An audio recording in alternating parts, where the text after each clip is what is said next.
You're in a conference room halfway through a design review. The screen glows with sleek app screens, but faces around the table are puzzled or skeptical. Jamie, the UX designer, tries to explain her choices only to hear, "But why?" This question won't go away. It's not about the design itself, but how she talks about it.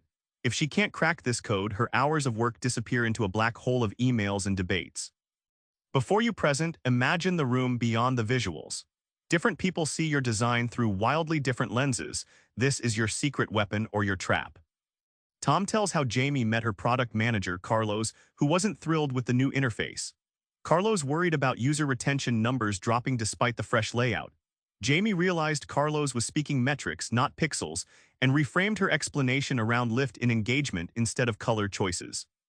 Think of design communication like a universal adapter in a foreign country. Your ideas are electrical plugs, stakeholders have different sockets. If you don't convert your language, nothing powers on. Greever argues it's not dumbing down, it's connecting. Design talks electricity, business talks currency. You gotta translate both to keep the flow. When Jamie shifted to Carlos's perspective, she uncovered deeper fears. Budget cuts were looming. Empathizing wasn't just nice, it helped her anticipate objections before they exploded.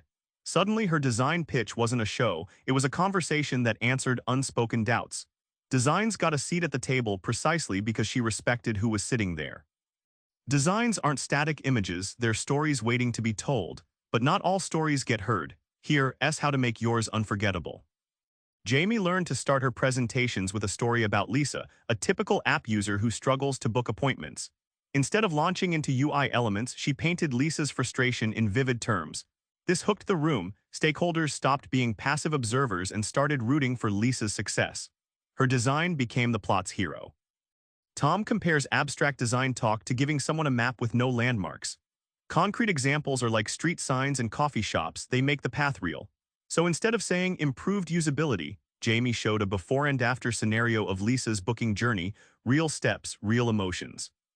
Open loops are storytelling's magic trick. Jamie introduced a problem early, why users drop off at checkout, and then revealed her design's answer only at the end. Stakeholders were leaning in, mentally invested, wanting closure. This technique kept them engaged, making decisions easier and faster. Feedback meetings can feel like duels, but mastering how you receive and respond turns chaos into collaboration, a critical skill for design survival. Jamie's breakthrough came when a client said, "I just don't like that color." Instead of arguing, she probed, "What feeling should this color evoke?" The client revealed deeper concerns about brand personality. Jamie uncovered the problem beneath the opinion, a classic diffuse move that saved the conversation from spiraling. Tom describes feedback as a dance. If you mirror defensiveness, the dance falters. But if you respond with empathy, nodding, clarifying, leading, you guide the discussion forward. Jamie practiced yes and responses that validated feelings while steering towards solutions, transforming critics into collaborators. Finally, Jamie began documenting not just what decisions were made, but why. This wasn't bureaucratic busywork, it was a shield against repetitive debates. Future meetings were shorter, clearer, because everyone could see the path taken. Her design process gained momentum, no longer lost in feedback limbo.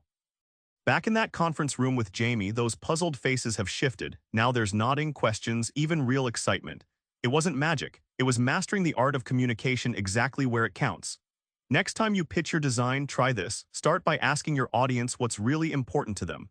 Design isn't just what you create, it's what you convince others to believe in. Subscribe for more book summaries like this one.